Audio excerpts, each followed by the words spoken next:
हर हर महादेव। आपकी इस वीडियो को जो भी पूरा देखें उसकी सारी मनोकामनाएं पूरी कर देना, उसकी झोली खुशियों से भर देना। मित्रों, किस पाप के कारण महिला समय से पहले ही विधवा हो जाती है? मित्रों, भगवान विष्णु और माता लक्ष्मी क्षीर सागर में शेष नाग की शैया पर बैठे हुए थे। तब माता लक्ष्मी के मन में जिज्ञासा हुई और उन्होंने भगवान विष्णु से प्रश्न किया, हे प्रभु, किस कारण से एक महिला समय से पहले विधवा होती है? ऐसा वह कौन सा पाप है जो एक पतिव्रता नारी को भी विधवा बना डालता है? क्या महिला के विधवा होने के संकेत पहले से मिलते हैं? तथा महिला का वह कौन सा अंग है जिससे यह पता चलता है कि महिला विधवा होगी या नहीं? इस प्रकार से प्रश्न पूछने पर भगवान विष्णु कहते हैं, हे प्रिय, तुमने उचित ही प्रश्न किया है। यह सत्य है कि कुछ महिलाओं के भाग्य में जल्दी विधवा होना लिखा हुआ होता है, चाहे वह पतिव्रता ही क्यों ना हो। किंतु एक पाप के कारण महिला विधवा बनती है और महिला के शरीर का एक अंग उसके विधवा होने का संकेत भी देता है। भगवान विष्णु कहते हैं, हे देवी, तुम्हें इस परम गोपनीय सत्य को बताने से पहले मैं तुम्हें एक कथा सुनाता हूं। इस कथा में तुम्हें तुम्हारे सभी प्रश्नों के उत्तर मिल जाएंगे, इसीलिए तुम इस कथा को ध्यान से सुनना। मित्रों, भगवान विष्णु ने माता लक्ष्मी को एक अत्यंत सुंदर कथा सुनाई है। इस कथा के माध्यम से भगवान ने समस्त मानव जाति के कल्याण के लिए कई महत्वपूर्ण उपदेश दिए हैं। इसीलिए आप इस कथा को पूरा जरूर सुनें। इस कथा को आधा अधूरा सुनना पाप माना जाता है। तो चलिए शुरू करते हैं। मित्रों, एक समय की बात है। मध्य देश में एक अत्यंत धनवान सेठ रहा करता था। उसका एक पुत्र और 3 पुत्रियां थीं। उसकी तीनों पुत्रियों का विवाह अच्छे और धनवान घराने में हो गया था, किंतु सेठ की एक पुत्री को दुर्भाग्य का सामना करना पड़ा। उसकी एक पुत्री विवाह के कुछ ही वर्षों के बाद विधवा हो गई और अत्यंत दुख में जीवन बिताने लगी। उस विधवा महिला का नाम था सावित्री। सावित्री अत्यंत सुंदर, गुणवान और पतिव्रता नारी थी, किंतु उसके भाग्य में जो अशुभ लिखा हुआ था वही उसके साथ घटित हो गया। सावित्री के पति ने विवाह के समय केवल सावित्री का सुंदर रूप और उसके पिता की धन संपत्ति देखी थी, जिसका से उसे भी जल्दी ही शरीर का त्याग करना पड़ा। बचपन से ही सावित्री के शरीर के अंगों पर उसके विधवा होने के लक्षण दिखाई दे रहे थे, लेकिन किसी ने उस पर ध्यान नहीं दिया था। सावित्री के पिछले जन्म के कर्मों के कारण उसे इस जन्म में विधवा होना पड़ा था। भगवान विष्णु कहते हैं, हे देवी, अब मैं तुम्हें सावित्री के पूर्व जन्म की कहानी सुनाता हूं, उसे तुम ध्यान से सुनो। सावित्री का पिछले जन्म में एक ब्राह्मण के घर पर जन्म हुआ था। उसका नाम था गायत्री।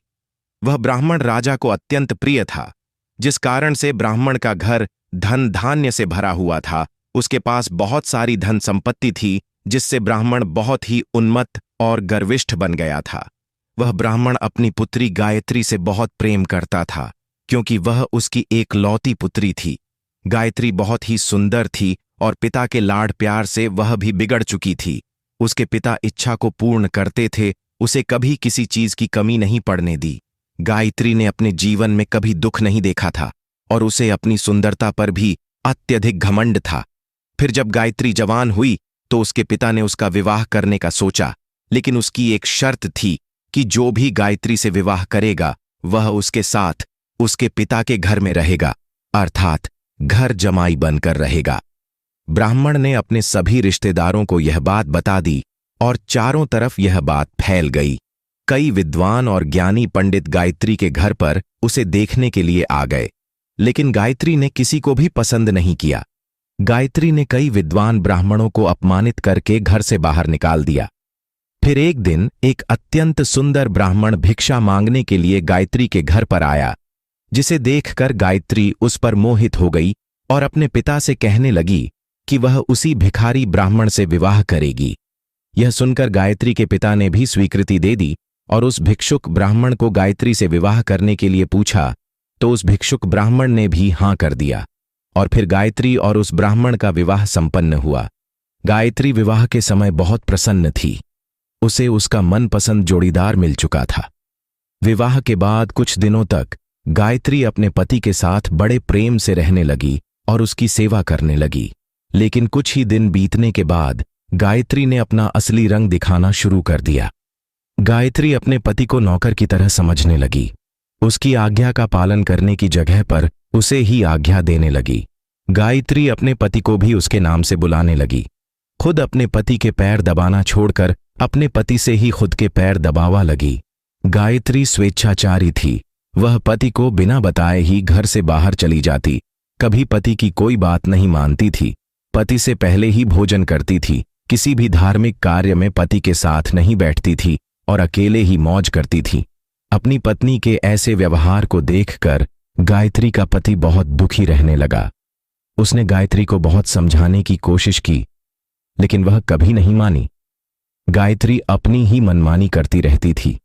गायत्री की माता ने भी उसे समझाने का प्रयास किया कि महिला को अपने पति के साथ ऐसा व्यवहार नहीं करना चाहिए, लेकिन गायत्री अपनी माता की बात कभी नहीं मानती थी और वह जानबूझकर अपने पति को अपमानित करती रहती थी।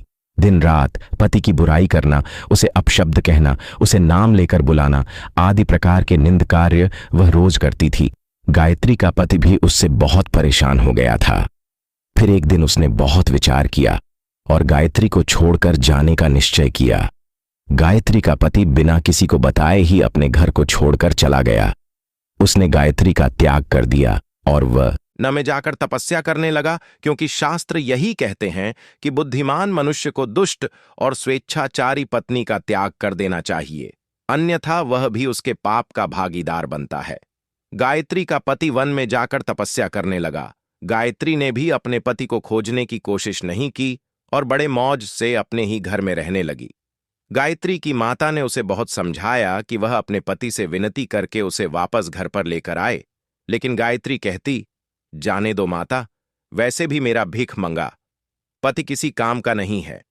उससे विवाह करके मैंने उस पर उपकार ही किया था, लेकिन वह मूर्ख मुझे ही छोड़कर चला गया है।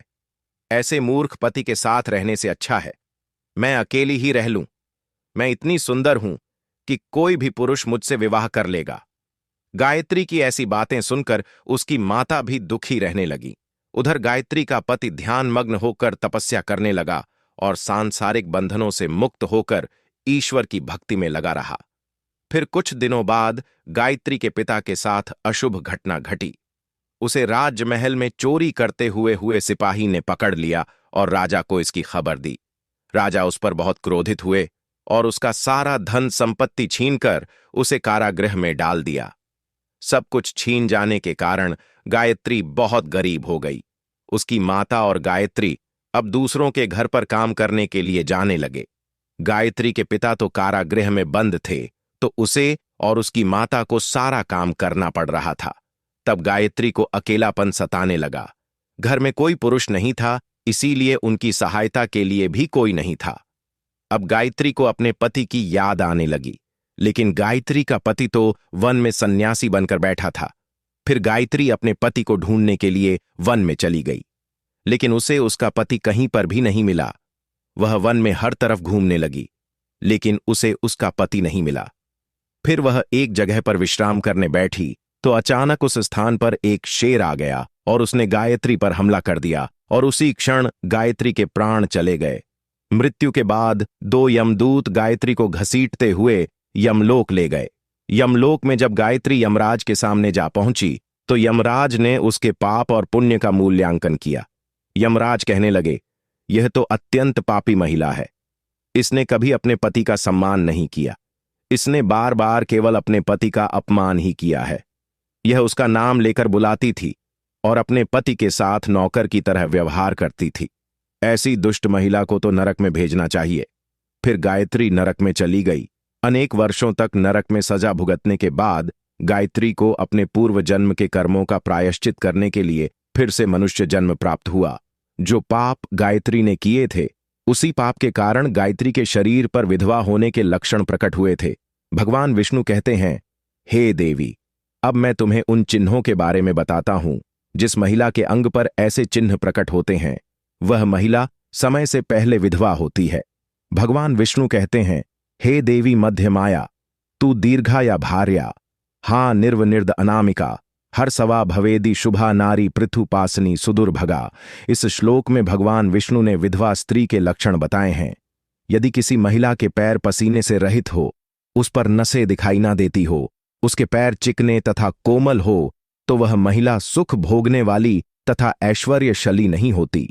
यदि महिला के पैर का अंगूठा घोल मांसल हो, तो वह महिला पतिव्रता एवं ऐश्वर्यशालिनी होती है।